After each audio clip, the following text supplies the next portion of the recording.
বাড়িতে গিয়ে আলাদাভাবে আর তোমাদের মুখস্থ করতে হবে না। আমি গ্যারেন্টি দিচ্ছি, তোমরা যদি আমার ক্লাসটি পুরো করো, আমার গ্যারেন্টি থাকলো ক্লাসেই তোমাদের মুখস্থ হয়ে যাবে পুরো। আজকে যা যা পড়াবো ক্লাসেই মুখস্থ হয়ে যাবে। বাড়িতে গিয়ে আর তোমাদের আলাদাভাবে মুখস্থ করতে হবে না, তোমাদের বাড়িতে শুধু রিভিশন করতে হবে। আমার গ্যারেন্টি, তোমরা ক্লাসটা সম্পূর্ণ মনোযোগ দিয়ে করো, ক্লাসেই পুরো মুখস্থ হয়ে যাবে। Welcome back to my channel. কেমন আছো? আশা করি তোমরা সবাই অনেক ভালো আছো। তো আজকে আমি তোমাদের প্রথম অধ্যায় বহির্জাত প্রক্রিয়া ও তাদের দ্বারা সৃষ্ট ভূমিরূপের টপিক বি নদীর কার্য থেকে ভিডিও নিয়ে চলে এসেছি। এর আগের ভিডিওতে আমি তোমাদের টপিক এ বহির্জাত প্রক্রিয়ার ধারণা তোমাদের করিয়ে দিয়েছি। তোমরা যদি না দেখে থাকো, এই ভিডিওর ডেসক্রিপশনে তোমাদের পুরো প্লে লিস্টের লিঙ্ক দিয়ে দেবো, সেই প্লে লিস্টে গিয়ে তোমরা সেই ভিডিওটি দেখে নেবে। চলো আজকের ভিডিও শুরু করি।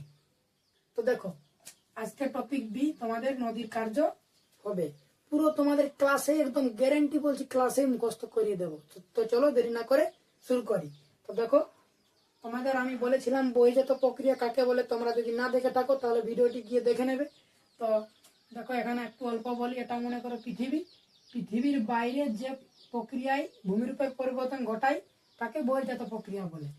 তো এই বহির্জাত প্রক্রিয়ার একটি উদাহরণ হচ্ছে নদী। অর্থাৎ নদী আমাদের ভূপৃষ্ঠের বাইরে বিভিন্ন প্রক্রিয়ায় ক্ষয় করে বা সঞ্চয় করে বিভিন্ন ধরনের ভূমিরূপ ঘটায়। তাই বহির্জাত প্রক্রিয়ার একটি উদাহরণ হচ্ছে নদী। এবার দেখো, তারপরে তোমাদের জলচক্র। জলচক্র কি? তো দেখো, জলচক্র কি? সমুদ্রের জল বাষ্পীভূত হয়ে যখন আরো উপর দিকে উঠবে তখন কি হবে? সেই বাষ্পটা শীতল হয়ে মেঘে পরিণত হবে এবং বৃষ্টি ঘটাবে। বৃষ্টি ঘটার পর নদী দিয়ে আবার বয়ে সমুদ্রে চলে আসবে, সমুদ্র থেকে আবার বাষ্পীভূত হবে। তো এই যে একটা প্রক্রিয়া, চক্রাকার প্রক্রিয়া, এটাকে জলচক্র বলে। তাহলে জলচক্রটা কি হচ্ছে? এটা মনে করো সমুদ্র, এটা মনে করো পাহাড়, এইভাবে সমভূমি হয়ে এটা পুরো একটা তোমাদের ম্যাপ মনে করো। এই সমুদ্র থেকে তোমাদের জল বাষ্পীভূত হয়ে উঠে এবং উপর দিকে যত উঠে তত বাষ্প শীতল হয়ে কি তৈরি করে? মেঘ তৈরি করে। এই মেঘ কি করে? বৃষ্টি ঘটায় এবং নদী আকারে আবার বয়ে গিয়ে সমুদ্রে মিশে দেয় জল। তাহলে জলের এই যে চক্রাকার আবর্ত, এই আবর্তটাকেই জলচক্র বলে। এই জলচক্রের একটি গুরুত্বপূর্ণ অংশ হচ্ছে নদী। দেখো, এইখানে বৃষ্টি যখন হলো, তারপরে নদীটা বয়ে গেল, তবেই তো জলচক্রটা সম্পন্ন হলো। যদি নদী মনে করো কোনো বছর নদী শুকিয়ে গেছে, শুকিয়ে গেলে কিন্তু জলচক্র ব্যাহত হবে। কারণ এখানে যদি নদীটা বন্ধ হয়ে যায় তাহলে দেখো জলচক্রটা পূর্ণ হচ্ছে না। এখান পর্যন্ত বৃষ্টি হচ্ছে আর নদীতে যদি জল না বয়ে তাহলে ঘুরে সমুদ্রে আসবে না, সমুদ্রে না এলে আবার বাষ্পীভূত হবে না। তাহলে এই নদী হচ্ছে জলচক্রের একটি গুরুত্বপূর্ণ অংশ। এবার দেখো নদী, তাহলে এখানে কি, এখানে তোমাদের করতে হবে মনে রাখবে কি? দেখো, তাহলে আমরা দুটো জিনিস দেখলাম। বহির্জাত প্রক্রিয়ার একটি উদাহরণ, বহির্জাত প্রক্রিয়ার, তোমরা এভাবে নোট করবে, শর্ট নোটস। বহির্জাত প্রক্রিয়ার একটি উদাহরণ হচ্ছে নদী হলো। তারপরে কি দেখলাম আমরা? জলচক্র কাকে বলে দেখলাম। জলচক্রটা তোমাদের কাকে বলে এটা অত জানতে হবে না, শুধু জলচক্র কাকে বলে সেটা তোমরা জানলে এখান থেকে মনে রাখবে। জলচক্রের প্রধান অংশ হচ্ছে এক নদী। জলচক্রের প্রধান অংশ হচ্ছে নদী। তাহলে আমরা এখন পর্যন্ত দুটো জিনিস দেখলাম। জলচক্রের গুরুত্বপূর্ণ অংশ হচ্ছে নদী বা প্রধান অংশ হচ্ছে নদী, আর বহির্জাত প্রক্রিয়ার একটি উদাহরণ হচ্ছে নদী। তারপরে দেখো, এরপরে তোমাদের আছে নদী কাকে বলে। শুধু তোমরা জেনে রাখো নদী কাকে বলে, এটা তোমাদের মুখস্থ করতে হবে না। নদী কাকে বলে না, পার্বত্য বা উঁচু জায়গা থেকে যখন কোনো জলাশয় বয়ে এসে নিচে কোনো অন্য কোনো নদীতে বা কোনো জলাশয়ে বা সমুদ্রে বা কোনো হ্রদে গিয়ে মিশে, তখন তাকে নদী বলে। তাহলে নদী কাকে বলে আমরা কি দেখলাম? যখন উচ্চভূমি থেকে কোনো জলাশয় বয়ে এসে কোনো নদীতে মেশে বা কোনো জলাশয়ে মেশে বা কোনো হ্রদে মেশে, তখন তাকে আমরা কি বলি? নদী বলি। তাহলে নদী কাকে বলে ওটা তোমাদের অত জানতে হবে না, শুধু নদী কাকে বলে তোমরা জেনে রাখো। এখানে এটা অতটা ইম্পর্টেন্ট নয় তোমাদের জন্য, শুধু এটা জানার প্রয়োজন। মেন যেগুলো তোমাদের ইম্পর্টেন্ট সেগুলো পুরো নোট করিয়ে দিয়েছি। দেখো, তারপরে এখান থেকে তোমাদের ইম্পর্টেন্ট হচ্ছে নদীর জলের প্রধান উৎস। নদীর জলের প্রধান উৎস কি মনে রাখবে তোমরা? হিমবাহ ও বৃষ্টিপাত। কেন হচ্ছে? তো দেখো কেন হচ্ছে নদীর জলের প্রধান উৎস হিমবাহ ও বৃষ্টিপাত। দেখো এটা মনে করো পাহাড়ের এখানে বরফ জমে থাকে, তোমরা সবাই জানো। এই বরফ গলে জলে পরিণত হয়, তখন নদীর একটা জলের উৎস হচ্ছে বরফ গলা জল। তাহলে এখানে হিমবাহ না লিখে তোমরা লিখবে বরফ গলা জল। বরফ গলা জল। আর একটা হচ্ছে বৃষ্টিপাত, উপর থেকে বৃষ্টি হবে, সেই থেকে নদী পুষ্ট হবে। তাহলে নদীর জলের প্রধান উৎস হচ্ছে বরফ গলা জল ও বৃষ্টিপাত। তারপরে দেখো এরপরে তোমাদের আছে নদী অববাহিকা। নদী অববাহিকা এটা তোমাদের ইম্পর্টেন্ট। দেখো নদী অববাহিকা কাকে বলে না?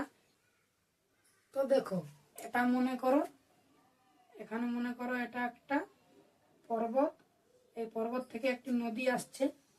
এই নদীর বিভিন্ন উপনদী মনে করো এটা একটা উপনদী, এটা একটা উপনদী, একটি প্রধান নদী এবং তার বিভিন্ন উপনদী ও তার শাখা নদী। মনে করো এটা একটা তার শাখা নদী, এটা একটা শাখা নদী। তাহলে একটি প্রধান নদী ও তার বিভিন্ন উপনদী ও তার বিভিন্ন শাখা নদীগুলো প্রধান যে অঞ্চল দিয়ে চলে, অর্থাৎ প্রধান যে অঞ্চলের জল নিয়ে পুষ্ট হয়। অর্থাৎ মনে করো এই অঞ্চলটা পুরো হচ্ছে, মনে করো এটা একটা পুরো অঞ্চল, এই অঞ্চলের জল বয়ে গিয়ে এই নদীতে মেশে, এই অঞ্চলের জল বয়ে গিয়ে এই নদীতে মেশে। অর্থাৎ যে অঞ্চলের জল বয়ে গিয়ে এই প্রধান নদীটিতে এবং তার বিভিন্ন উপনদীগুলোতে এবং তার বিভিন্ন শাখা নদীগুলোতে গিয়ে মেশে, সেই পুরো অঞ্চলটিকে বলে নদী অববাহিকা। তাহলে বোঝা গেল নদী অববাহিকা কাকে বলে না? প্রধান নদী ও তার বিভিন্ন উপনদী ও তার বিভিন্ন শাখা নদী প্রধান যে অঞ্চল দিয়ে প্রবাহিত হয়, অর্থাৎ যে অঞ্চলের জল নিয়ে পুষ্ট হয়, অর্থাৎ যে অঞ্চলের জল ধুয়ে সেই নদীগুলি পুষ্ট হয়, সেই অঞ্চলগুলিকে, সেই পুরো অঞ্চলটিকে কি বলে? নদী অববাহিকা। তাহলে বোঝা গেল নদী অববাহিকা কাকে বলে। এখান থেকে উদাহরণ তোমরা মনে রাখবে, এখানে নদী অববাহিকা কাকে বলে এটা খুব ইম্পর্টেন্ট। তোমাদের আমি এর যে নোট, এরপরে ভিডিওতে পুরো নোটটি দিয়ে দেবো প্রশ্ন উত্তর সহ, তোমরা ভালো করে লিখে নেবে।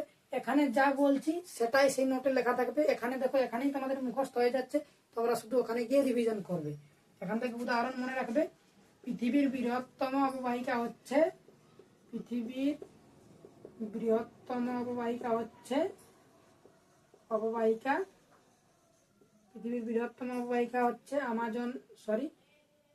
আমাজন নদীর অববাহিকা।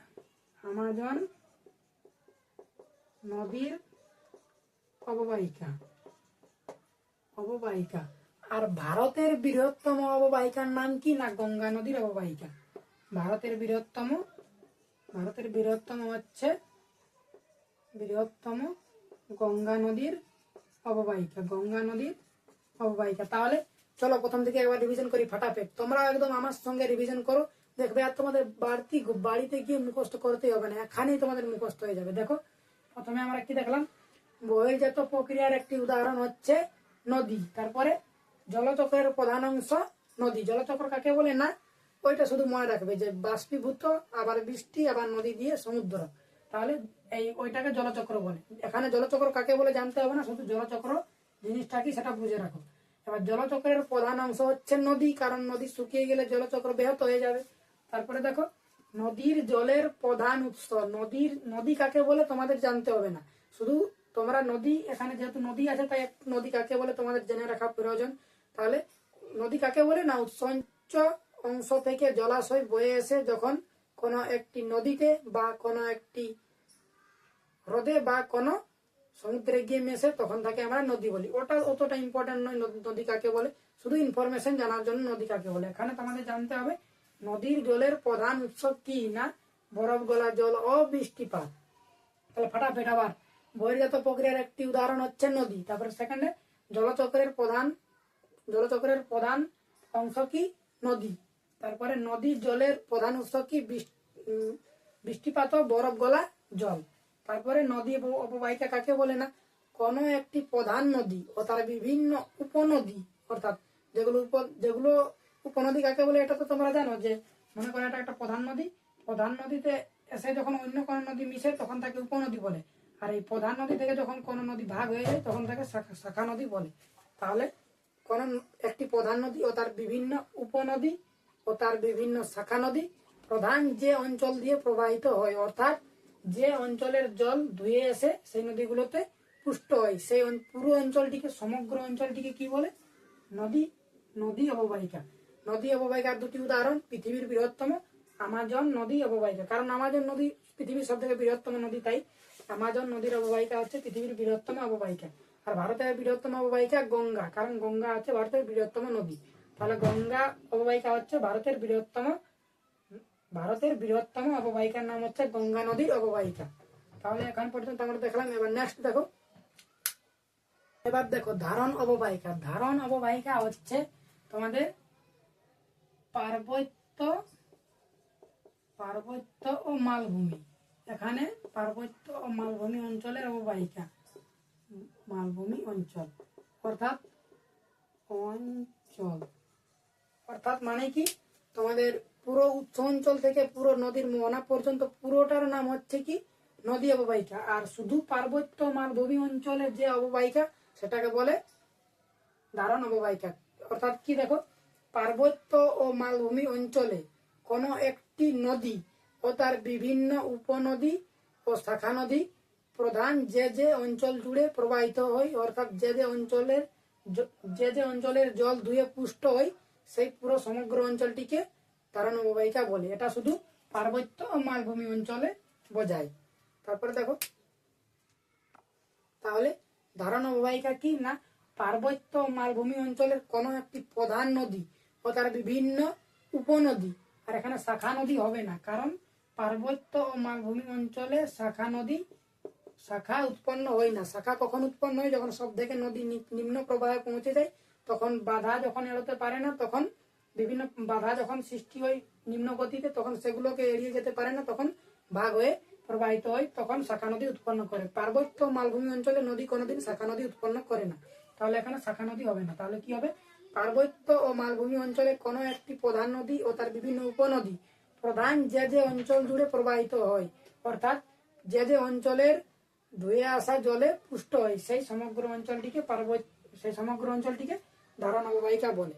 তাহলে বোঝা গেল ধারণ অববাহিকা কাকে বলে। এরপরে নেক্সট দেখো জল বিভাজিকা।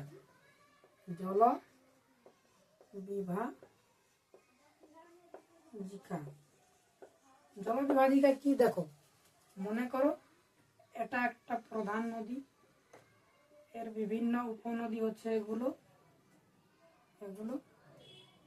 বিভিন্ন শাখা নদী হচ্ছে এগুলো, আর এটা একটা প্রধান নদী, তার বিভিন্ন উপনদী এবং এগুলো হচ্ছে বিভিন্ন শাখা নদী, আর এটা হচ্ছে মেন নদী। তাহলে দেখো এর নদী অববাহিকা হচ্ছে, মনে করো এতটা হচ্ছে এই নদীটির নদী অববাহিকা, আর এই নদীটির হচ্ছে এতটা নদী অববাহিকা। তো মনে করো দেখো, এই দুটো নদী অববাহিকাকে যদি মাঝে মনে করো একটি বিশাল বড় পাহাড় আছে, এখানে একটি বিশাল বড় পাহাড় আছে, মনে করো এটা একটা বিশাল বড় পাহাড়, তাহলে এই যে দুটো অববাহিকা, নদী অববাহিকা, এই দুটো নদী অববাহিকাকে একটি উচ্চভূমি পাহাড় যখন আলাদা করে তখন তাকে জলবিভাজিকা বলে। তাহলে জলবিভাজিকা কি, যে উচ্চভূমি, এটা উচ্চভূমি মানে পাহাড়, যে উচ্চভূমি দুটি নদী অববাহিকাকে আলাদা করে তাকে জলবিভাজিকা বলে। তাহলে জলবিভাজিকা কাকে বলে বোঝা গেল। উদাহরণ মনে রাখবে, উদাহরণ হচ্ছে সাতপুরা পর্বত, কারণ সাতপুরা পর্বত দুটি নদী অববাহিকাকে আলাদা করেছে। তারপরে দেখো এখানে জলবিভাজিকা হলো। তারপরে নেক্সট তোমাদের আছে, দেখো একবার ফাটাফেট রিভিশন। দেখো ধারণ অববাহিকা কি না, পার্বত্য ও মালভূমি অঞ্চলে কোনো একটি প্রধান নদী মানে মেন নদী এবং তার বিভিন্ন উপনদী যে যে অঞ্চল দিয়ে প্রবাহিত হয়, অর্থাৎ যে যে অঞ্চল দিয়ে প্রবাহিত হয় তার মানে কি, যে যে অঞ্চলের জল, বৃষ্টির জল বয়ে এসে ওই বিভিন্ন ওই প্রধান নদীটিতে বা তার উপনদীগুলোতে মেশে তাকে ধারণ অববাহিকা বলে। এটি এটি নোটস আমি তোমাদের পরের ভিডিওতে দিয়ে দেবো, তোমরা শুধু রিভিশন করবে। কাকে বলে সেটা তো এখানে বুঝে গেলে যে কোনো একটি প্রধান নদী ও তার বিভিন্ন উপনদী ও শাখা নদী পার্বত্য মালভূমি অঞ্চলের প্রধান যে যে অঞ্চল দিয়ে প্রবাহিত হয়, অর্থাৎ যে যে অঞ্চলের জলে, যে যে অঞ্চলের ধুয়ে আসা জলে পুষ্ট হয় ওই নদীগুলি, ওই প্রধান নদীটি বা তার উপনদী ও শাখা নদীগুলি, সেই অঞ্চলটিকে ধারণ অববাহিকা বলে। তাহলে এতটা বোঝা গেল। এবার নেক্সট দেখো। তাহলে চলো একবার প্রথম থেকে রিভিশন করি। তোমরা পুরো মনোযোগ দিয়ে ভিডিওটি যদি দেখে থাকো তাহলে তোমরাও পেরে যাবে মনে রাখতে। দেখো, সব থেকে প্রথমে আমরা কি দেখলাম, বহির্জাত প্রক্রিয়ার একটি প্রধান উদাহরণ হচ্ছে নদী। বহির্জাত প্রক্রিয়ার একটি উদাহরণ হচ্ছে নদী। তারপরে আমরা কি দেখলাম সেকেন্ডে, জলচক্রের একটি গুরুত্বপূর্ণ অংশ হচ্ছে নদী। তারপরে আমরা দেখলাম নদী কাকে বলে। নদী কাকে বলে ইম্পর্টেন্ট নয়, সব থেকে উপরে বহির্জাত প্রক্রিয়ার একটি উদাহরণ হচ্ছে নদী। তারপরে জলচক্রের একটি প্রধান অংশ হচ্ছে নদী। তারপরে নদী কাকে বলে, অতটা ইম্পর্টেন্ট নয় নদী কাকে বলে, শুধু জেনে রাখো। তাহলে আমরা ওখানে কি দেখলাম, নদীর জলের প্রধান উৎস হচ্ছে বরফ গলা জল ও বৃষ্টিপাত। তারপরে আমরা কি দেখলাম, তারপরে আমরা দেখলাম নদী অববাহিকা। নদী অববাহিকা কাকে বলে না, কোনো একটি প্রধান নদী ও তার বিভিন্ন উপনদী ও শাখা নদী প্রধান যে যে অঞ্চল দিয়ে প্রবাহিত হয়, অর্থাৎ যে যে অঞ্চলের জল ধুয়ে এসে সেই নদীগুলি পুষ্ট হয়, সেই সমগ্র অঞ্চলটিকে নদী অববাহিকা বলে। তারপরে আমরা দেখলাম উদাহরণ, নদী অববাহিকার উদাহরণ পৃথিবীর বৃহত্তম আমাজন নদীর অববাহিকা আর ভারতের বৃহত্তম গঙ্গা নদী অববাহিকা, দুটো হলো। তারপরে আমরা ধারণ অববাহিকা দেখলাম, পার্বত্য ও মালভূমি অঞ্চলের প্রধান যে যে অঞ্চল দিয়ে প্রবাহিত হয় সেটাকে আমরা ধারণ অববাহিকা বলি। তারপরে আমরা দেখলাম ধারণ অববাহিকার পর জলবিভাজিকা, যে উচ্চভূমি দুটি নদী অববাহিকাকে আলাদা করে তাকে জলবিভাজিকা বলে, উদাহরণ সাতপুরা পর্বত। তো এই ছিল আজকে তোমাদের আলোচনা। তোমরা দেখো তোমাদের পুরো ক্লাসে মুখস্থ হয়ে যাচ্ছে, তোমাদের বাড়িতে শুধু রিভিশন করলেই হবে।